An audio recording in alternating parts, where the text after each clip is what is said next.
కళ్యాణం కాంచుటయే కడు పుణ్యం శివరాత్రి నాడు కళ్యాణం శుభములు కూర్చు కళ్యాణం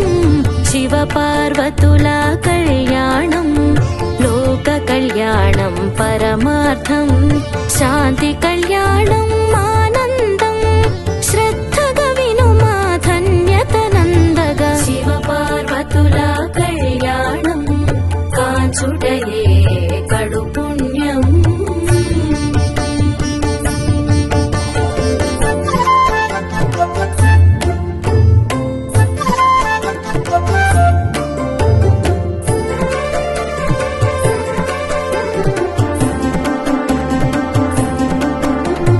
హిమవంతుడు పర్వతరాజు ధర్మపత్ని వేణాదేవి ఆదిశక్తినే పుత్రికగా పొంద తపము చేసే